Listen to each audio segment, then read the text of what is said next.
Hi, everyone. Thanks for joining us today on International Women's Day.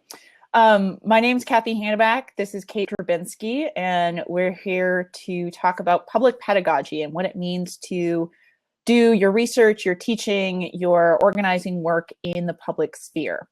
And I appreciate anyone who got here today. It is International Women's Day, and as a explicitly feminist company, Ideas on Fire is very much in support of the general women's strike.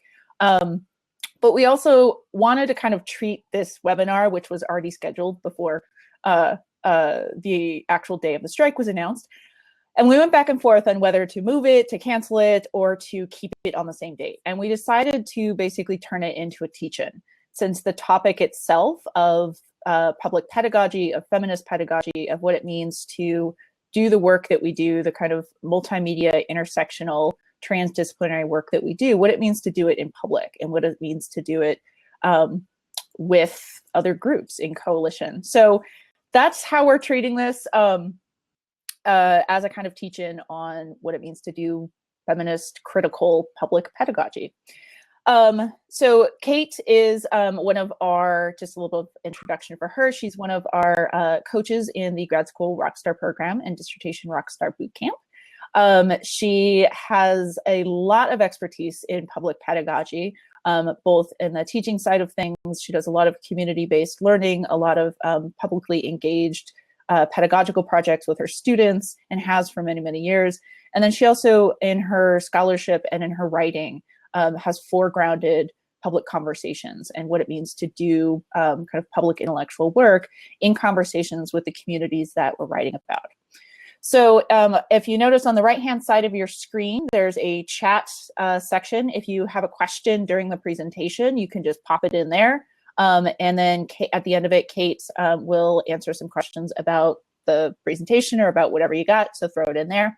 And without further ado, I'll turn it over to Kate. All right. I'm looking for the screen share button, and it's not up there. Let me see. Kathy, for some reason, it is not showing me the screen share button. Oh, really? Is it below your video? It is not. Let's see. I think I was having trouble with my browser. Let's see.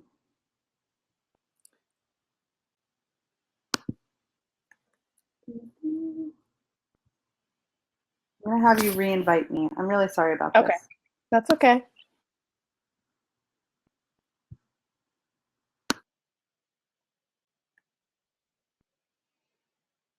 Technical glitches. Thanks for putting up with us.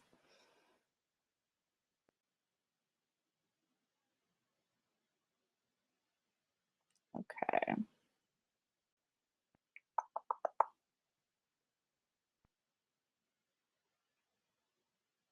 Okay, so now Kate has left and will hopefully be able to rejoin. I'm here. There we go. All right. There it is. Okay.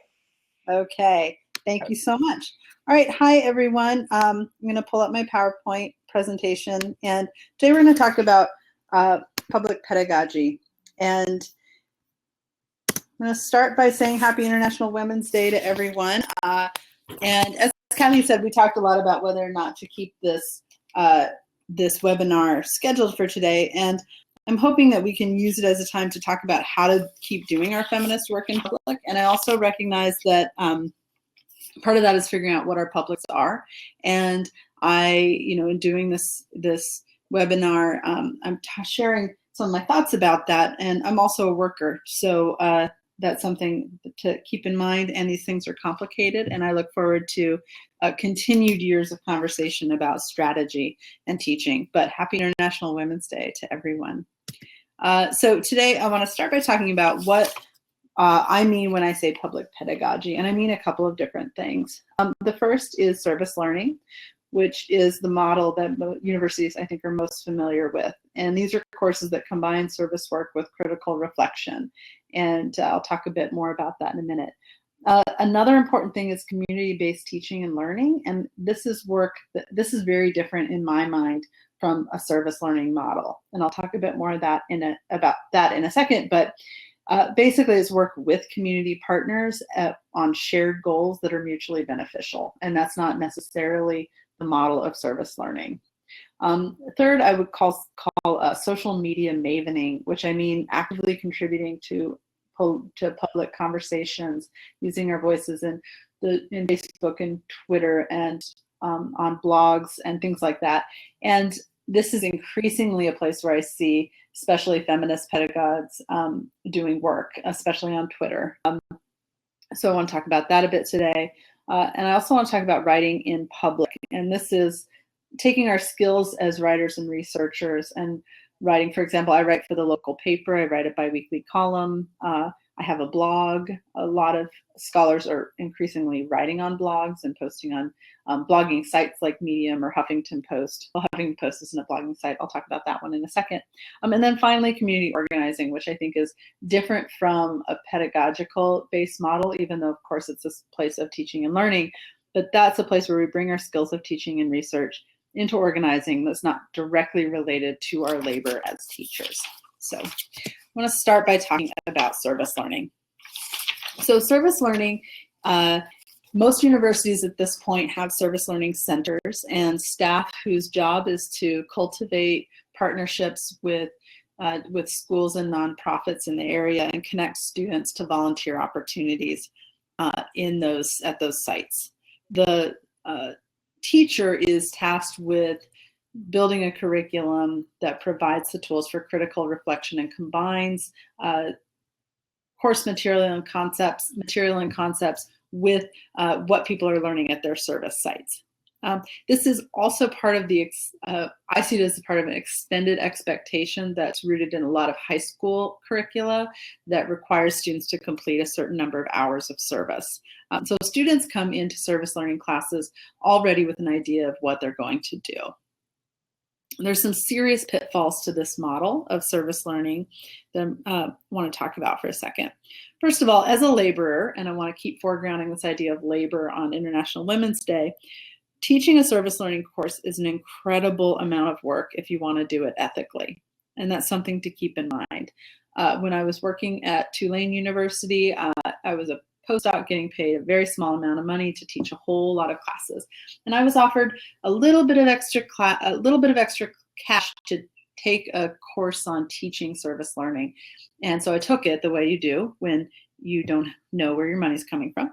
And what I didn't realize is that was opening the door to basically teaching an entire additional class, because teaching service learning requires you as an instructor to keep a really close eye on what students are doing at their service sites, what kind of service they're doing, what the service site needs. It's a lot of labor. So this is a huge pitfall of a service learning model. And even with the help of service learning centers, this can be a lot of work. So keep that in mind.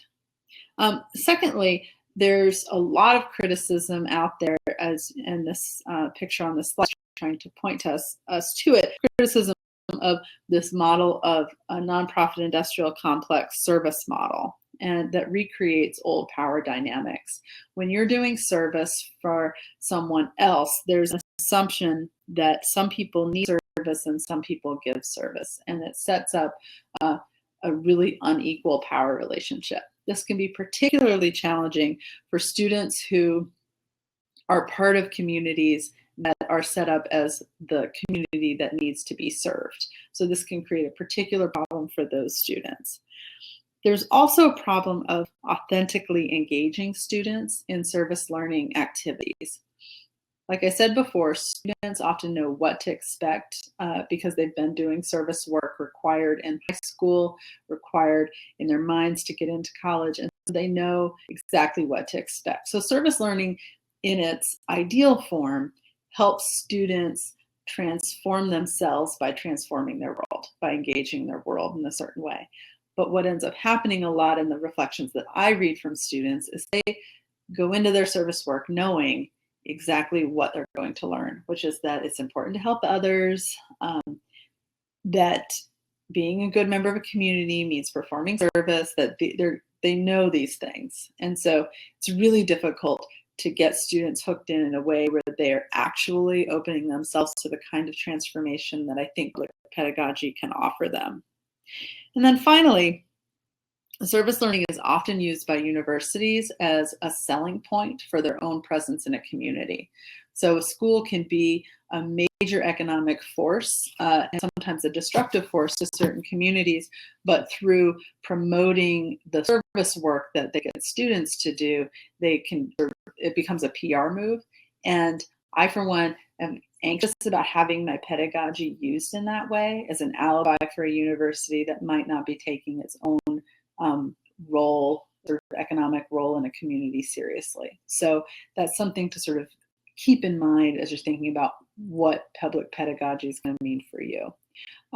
So given all these pitfalls and the kind of setup we're facing, how do we think about how to do public pedagogy in this context? So I want to talk a little bit about thinking about what it is you want to do public pedagogy for. So these are some questions that I ask myself before I begin new projects.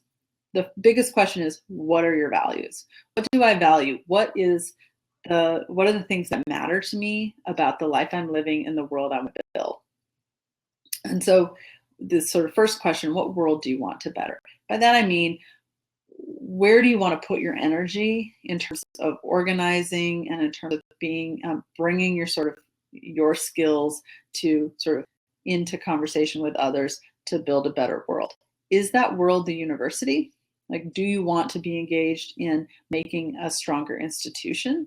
There are lots of reasons why it might be the case. If you are, your university if you're at a university with a lot of resources, one of the ways you can use your skills is to bring those resources into areas of the world that might have fewer resources that you want to, you want a kind of skill and resource transfer, right? So there are lots of good reasons to sort of bring that out. And making a stronger university, especially if you're teaching at a public one, might be a way to ensure that those resources are there. So I'm not making an argument that you don't want to better the university, but just think about sort of when you're doing public pedagogical projects, who's the community that you're working for, right? What community do you want it to work for? And so that leads into the second question, who and where are your communities? Is it at the university? You can certainly do community-based teaching and learning that takes the community you're in, your university, as the community that needs to be served, right? So this is a model that takes us away from assuming that there's a university that's here and an out there world that needs our help, right? So thinking critically about what this community thing is can be really helpful. And then finally, think seriously about why you want to leave the classroom. Increasingly, there's a push at universities to do community-based teaching and learning and service learning to get students out of the classroom and into, quote, the real world. Well, they're already in the real world because the university is part of the real world. But there are good reasons to leave the classroom. It can lead to better learning for students. It can lead to better situations in places outside the university that might benefit in a mutual way from your engagement with them. And it can be in line with what you as a teacher and researcher want to do. Right? So there are really good reasons to leave the classroom, but don't leave the classroom because someone told you should leave the classroom. It's kind of like when the technology center says, here's a new gizmo, like here's a clicker, everybody start using clickers in your classroom. Don't use the clicker unless you need to use the clicker and it actually helps you and moves your teaching forward.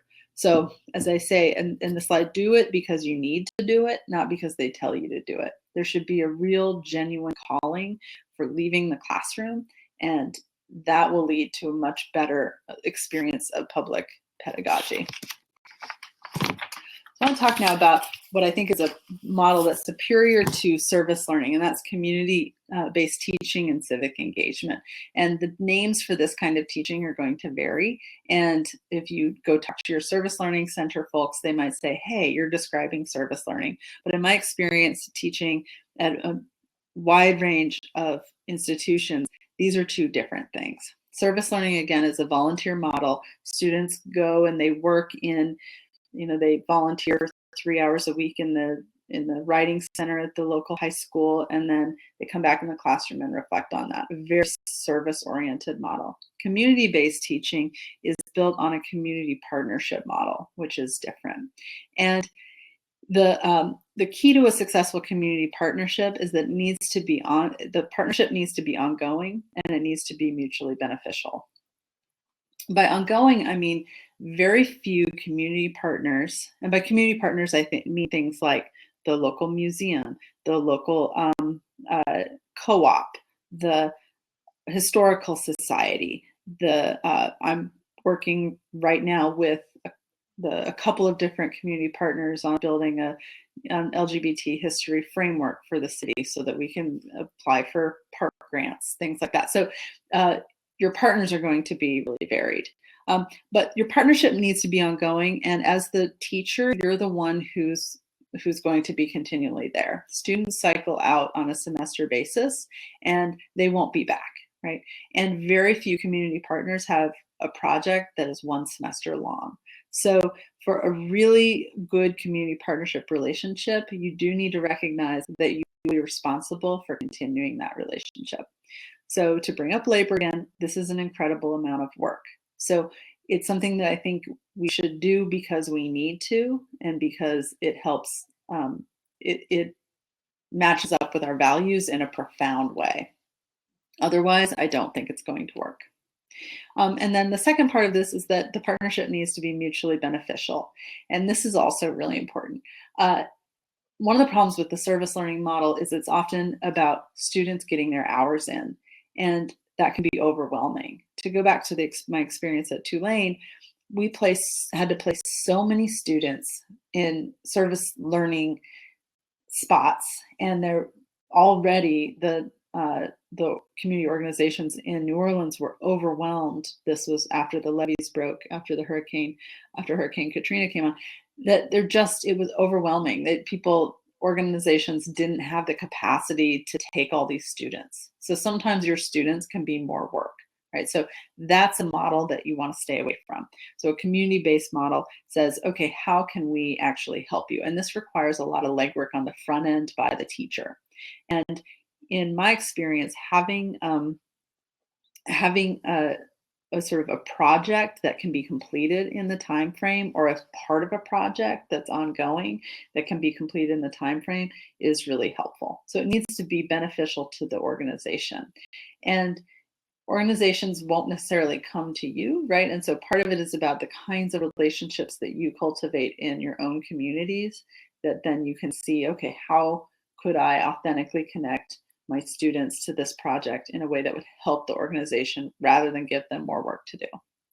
The flip side of this, though, is that it does need to be mutually beneficial. And I've seen projects go the complete opposite end, where it's whatever the community partner needs, the community partner gets. And that can sometimes be for university folks who feel a kind of, sometimes an institutional guilt that we have so many resources when other organizations have so few. We can sort of just say, yes, take whatever you need. But in order for the project to work, it has to be beneficial for the students and their learning, and for you as somebody who's engaged in the project. So both of those things need to be taken into account. And I've had some community-based teaching learning experiences that have gone so very wrong. So the other thing I'll say in community partnerships is to be flexible and know that sometimes it won't work out, and that's okay.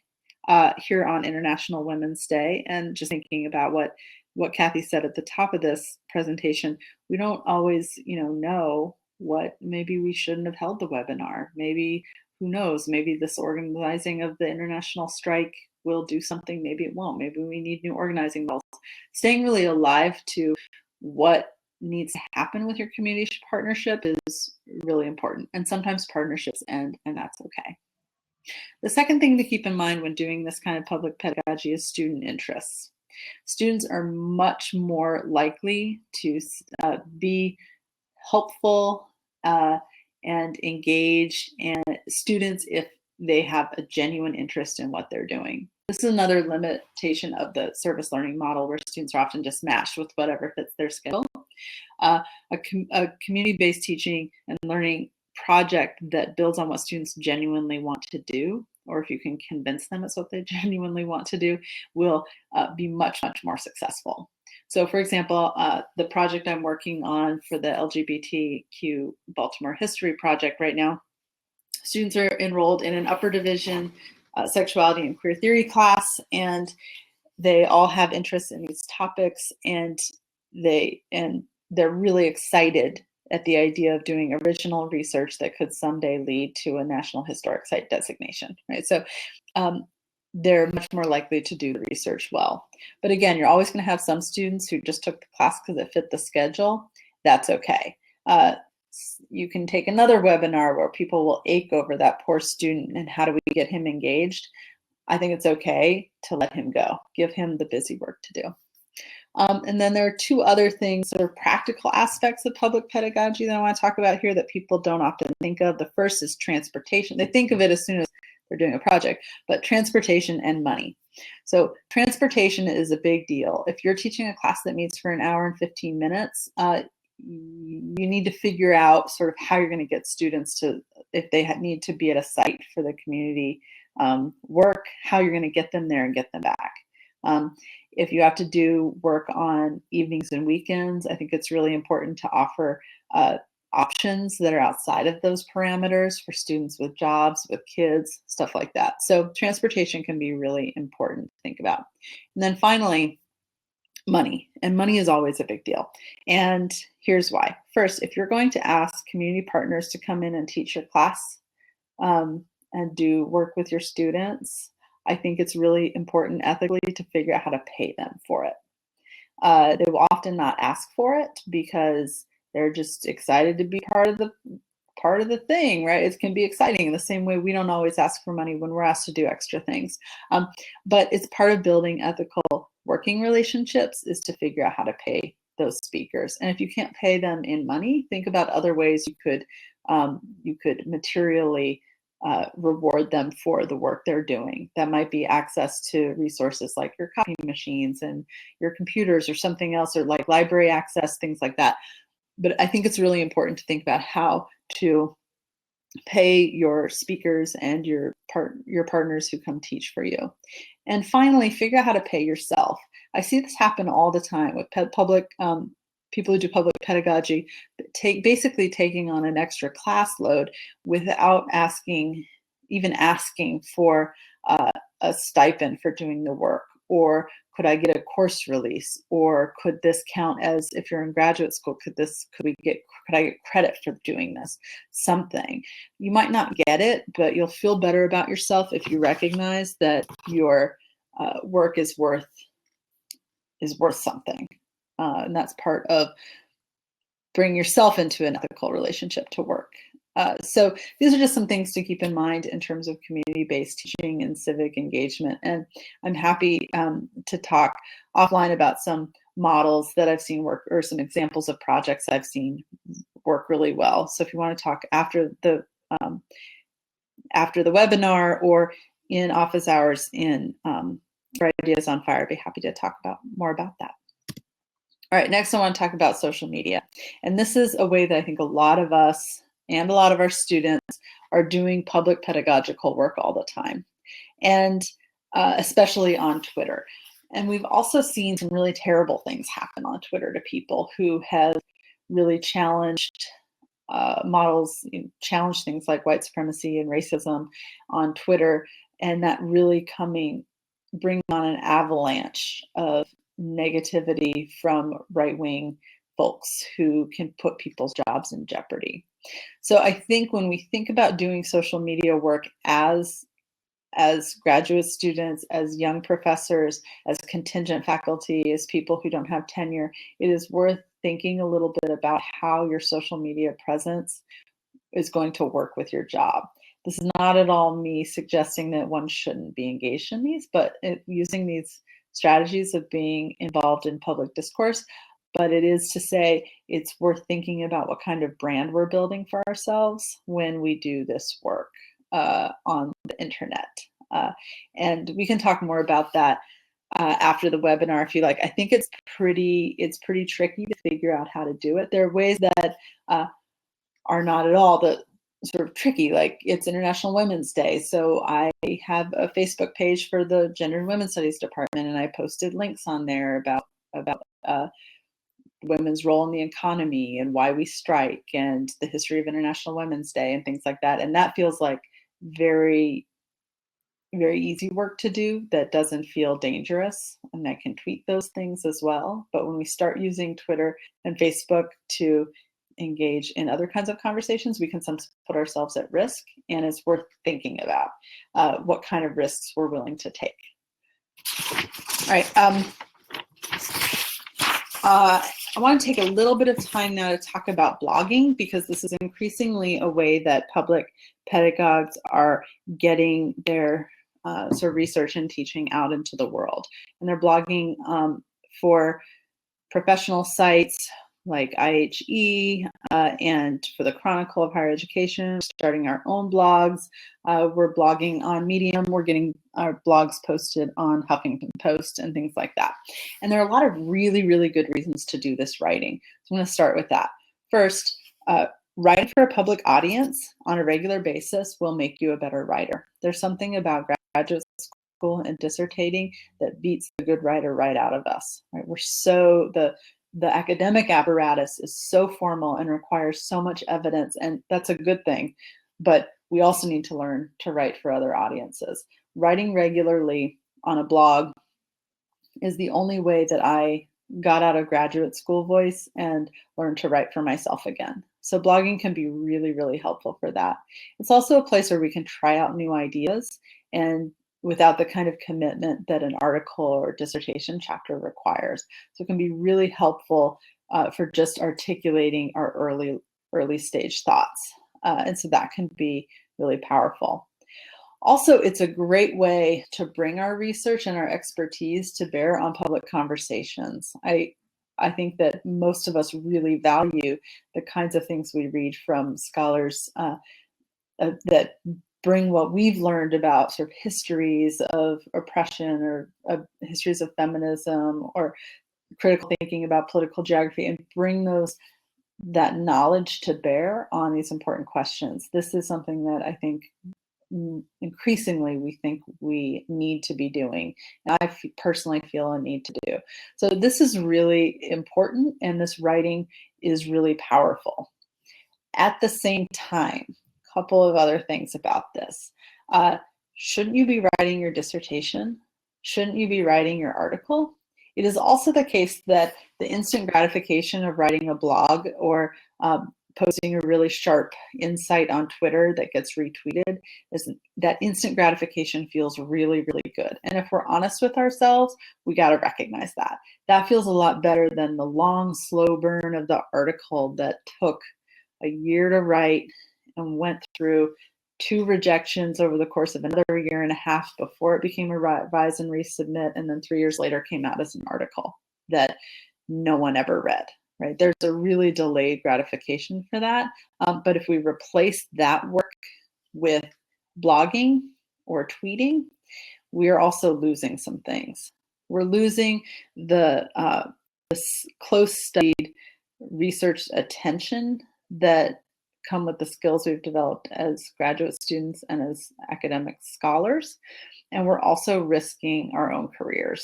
And that sounds really dramatic, but our careers still are based on how productive are you in terms of one kind of writing.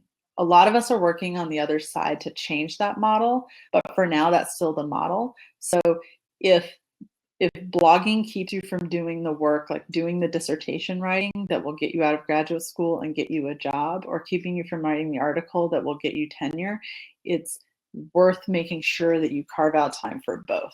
So that's, I think, something to be reflective on when we think about our public pedagogy. There's a short game of getting our voice out there in a way that's meaningful for thinkers and policymakers right now, and the longer game of producing the research and knowledge that shapes the longer vision of the kind of world we want. So both of those, I think, are part of our public pedagogy. And then finally, I want to say, so can I be an activist too? And one thing that I have learned from doing different forms of public pedagogy for the last 10 years is that sometimes I can just be public. I think there's a way that for academics, our identity as academics becomes sort of who we are as people, and we think we are always on the job. But our workplace is our workplace, and we don't always have to be organizing there. So one thing that I have found really helpful is in thinking about what I value, going back to that question, which world do I want to make better? Do I want to spend my time and energy enhancing the university, enhancing the experiences of students, or is there some other community I'm working with, right, that I'm also a part of, because I'm a part of all those communities? And sometimes it's really important that our public work not necessarily be tied to our teaching. So can I be an activist too? We all already are activists, I'm guessing, if we're at the point of watching this webinar.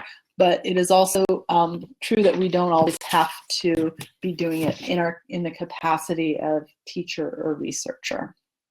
So what are some other ways to teach in public? These are just a few ideas that I wanted to end with. There are as many ways to teach in public as there are to teach, and as public there are. So these are just a few that that I'm engaged in, and a lot of people I know do. One is walking tours. I lead walking tours for community groups and on LGBT history. And I found these to be great ways to get to know my neighborhood better, get to know people, get off of the computer and in the online world, and find out what's going on in other places. Also, writing for local publications. There's a tendency to, I think, for a lot of us to write for the internet these days and to write for our own personal blogs and Huffington Post. And just a word on Huffington Post. They don't pay their writers. And when academics write for them, we write for free. And we're excited to be published in Huffington Post, so we don't think about the part where a freelance writer or someone who writes for a living is no longer getting paid. So if we're thinking about labor practices, I would encourage folks to think about when you're producing content for free, what that's doing for other producers of content. So if you write for I write for my local paper. If you write for local publications, you will often actually get paid for it. And we should be paid for our labor. It's worth asking if you're asked to write for an online publication, it's worth asking for money for that. And it might not be a lot of money, but it's I think, really important that we continue to value this labor of writing. Another way to teach in public is doing local speaking engagements, which at other local universities, or I've been asked to introduce a speaker at a feminist rally, things like that. This is the part also where you can figure out how to use your resources to bring other people's voices into the community. If you are, or into the public discourse, academics are often asked to be the voice, and it's okay to say no. Talk to this person, and you'll only know this person who to recommend if you're sort of actively engaged in community organizing in the first place. And then I also wanted to put on here volunteering, because I made such a stink about it at the beginning of this presentation, like this is some terrible model. But I think that it is that figuring out, especially in these hard times, how to be part of a mutual aid society that says, how can I help you? The state has given us up. Right? They're not interested in our healthcare. They're not interested in educating us. They're not interested in those things anymore. This is increasingly clear. So what are ways that we can use our personal skills to build the kind of mutual aid society that's going to get more of us to survive as we move along?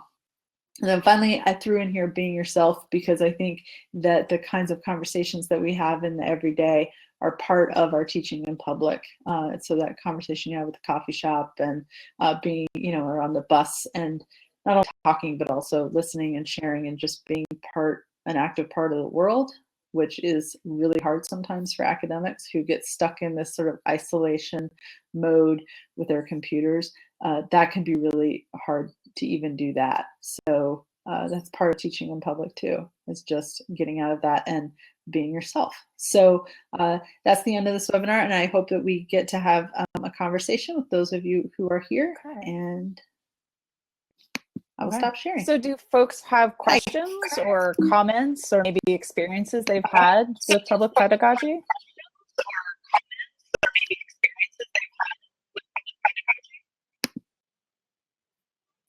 If you have questions or comments, you can put them in the chat box over there, over on the right-hand side of your screen. I think that while folks are thinking and perhaps hopefully posting questions and comments, I think your point about paid labor is really important, right? And about how that is part of the same conversation about volunteering, right? Like we think that those are antithetical to each other. Like one, you're not supposed to expect to get paid. That's the point, right? But what in terms of volunteering, right? And contributing to the communities that you may or may not actually be a part of, right? But that you want to support. But essentially, that is part of the same conversation of valuing the labor that people put into things, rather than thinking that certain kinds of people should naturally do that kind of work and not expect compensation in any way, right? I mean, I think that it's quite apt that we're having this conversation on International Women's Day. You know, a holiday that was founded as part of a labor movement, right? Not just a gender justice movement, but an explicitly anti-capitalist feminist labor movement. That unpaid labor falls disproportionately on women, on people of color, on queer people, on the very people who don't have the resources otherwise. So I think this conversation about volunteering is important, and being part of things that you don't get immediate gratification out of is valuable and important. But it's also part of the same conversation of valuing the labor that all of us and others do.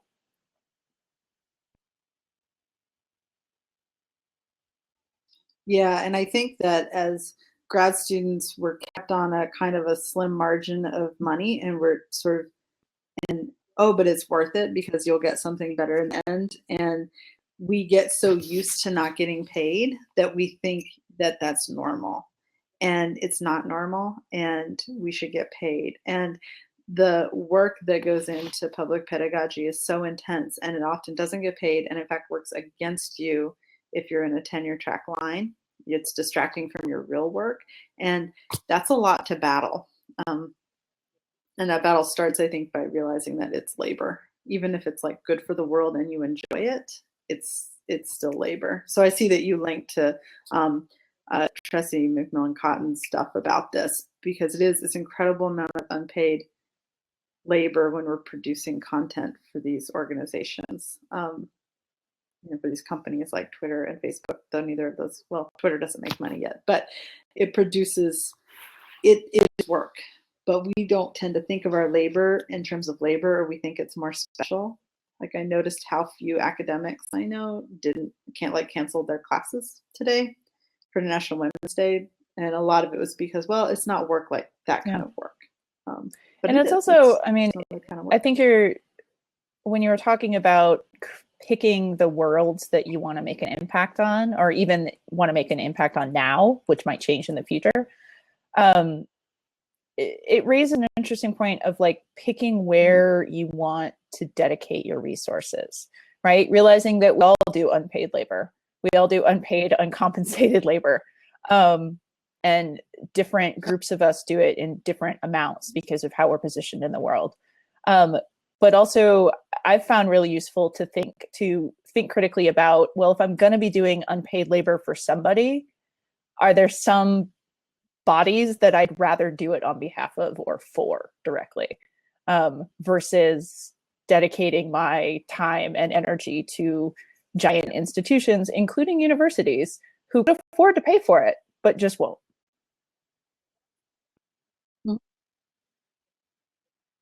Yeah, that's for me really been important, and it's a question I ask myself when I'm asked to do things like, does this benefit me? Does it benefit people I care about and love? Does it benefit people that I don't know but I have empathy with? Or does it benefit the city? Does it benefit the institution?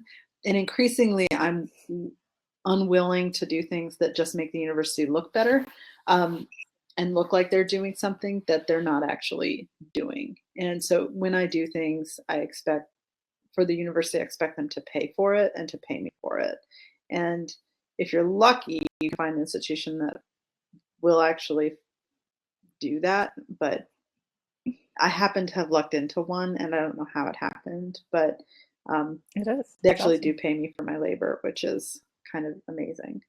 But sometimes, like, I don't want to make the institution stronger. I want to make like the Barclay neighborhood of Baltimore stronger, and so that's where I'm going to put my energy. And that it doesn't always have to be connected.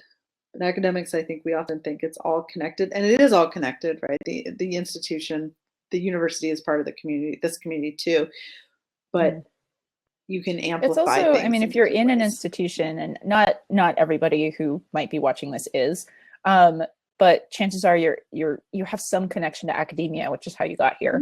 So whatever complicated connection that might be. I mean, one way to kind of increase, or I guess help redistribute the resources that universities have, is to figure out ways to use your position within it, whatever position that might be, to get those resources into the hands of people who don't necessarily have access to it.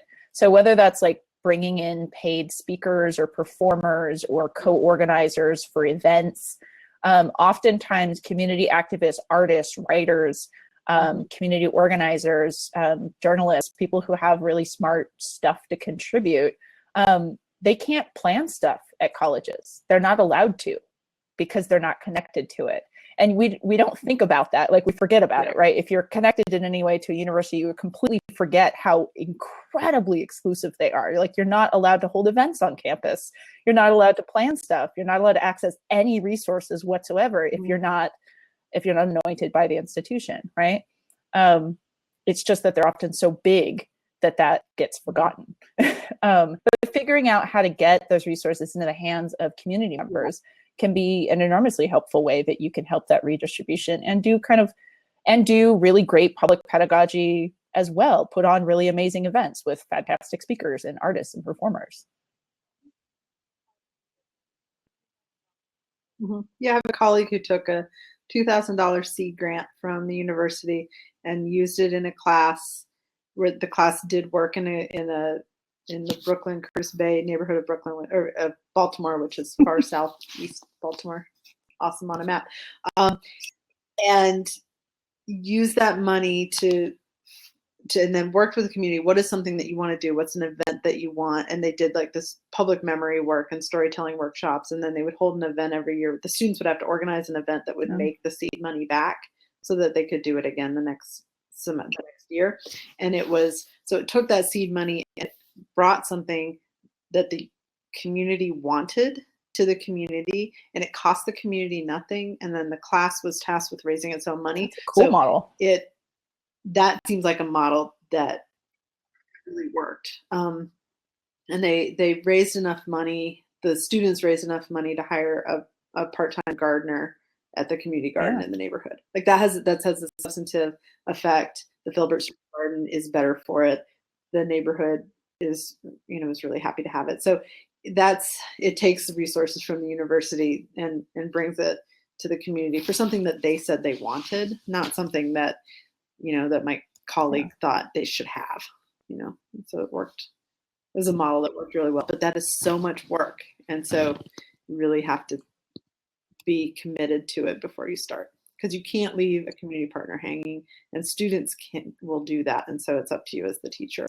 In Philadelphia, where we're based, well, I'm based, Ideas on Fire is based, although we're spread out all over the place. There's a really fantastic community arts organization called the Leeway Foundation, which focuses on funds art for social change, and they have a fantastic kind of grant model that sounds similar to kind of some of the models you were talking about, and that I think more universities should do, which is it's basically a community engaged teaching model, but they're doing it through grants. So they fund artists and cultural workers who want to put on a particular kind of project, like put together an art show or something like that, do an oral history or something. But you have to apply for it. You describe your project just like a normal grant, like here's what I want to do, here's how much money I need, here's what I would spend it on. But you have to find a community partner organization to work with. So and that community partner has to actually be in the community that you're creating your thing about. So if you're creating, an art show about African-American lesbians in a particular neighborhood, your partnering organization has to either be an individual person or an organization in that community. So it can't just be like the local, arts organization in general, or like the city office that does like civic engagement or something. And it has produced these amazing, and they've been doing this for decades, and it has produced these amazing long-term partnerships where people, some of our academics, have this much stronger connection and these kinds of relationships with these community organizations than they ever would if they were writing about them or just producing, just going to that place and taking pictures of those people, right? In that kind of objectifying way. It's just a very different model. Yeah, and these are, I think they have to be that kind of long-term. We have where I teach, there's this kind of ongoing listening sessions with community partners that, and so it's the patience involved, like there's not necessarily a project right away that comes out of it, but it's the sort of a building a relationship over a lot of time to see that you are, to make sure that you're all on the same page about what you want. And sometimes that's not possible, right? Because you're only at an institution for a couple of years and maybe, you do a one-off project, and that's also really good sometimes, right? But it's helpful to have those relationships built over time. It sounds like a great project. Really cool. Yeah. Go when we broadcast. Yeah. Oh, there, you put it in the did, chat. Thank yes. you. Although it's not linked. I don't know why it's not a hyperlink, but you can click on it, I suppose. Are there lingering questions or experiences folks have had with public pedagogy?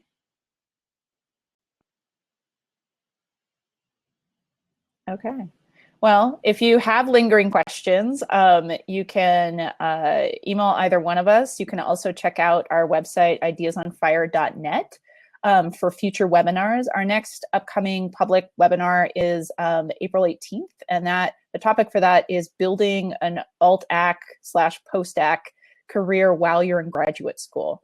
So this is something that a lot of our clients have, and just friends have struggled with, is if you know from the get-go or early on that you want to build an alternative academic or non-academic career, how do you craft a graduate school experience that actually gives you training in that versus a graduate school experience that just trains you to be a tenure track professor if that's not your goal.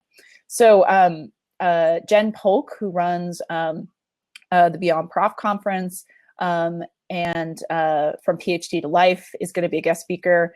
And our content manager from Ideas on Fire, Alexandra Sastre, is also going to talk about that. And so they've both done this. They've both built careers in outside of academia or adjacent to academia, and are going to talk about how to use grad school to do that.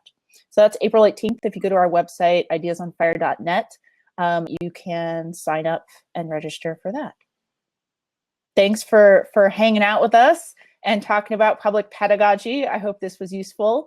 And let us know about future public pedagogy projects you're involved with, because I think it could be kind of interesting to compare models and examples. Awesome. Thank you, Kathy. Thanks, everybody. Bye.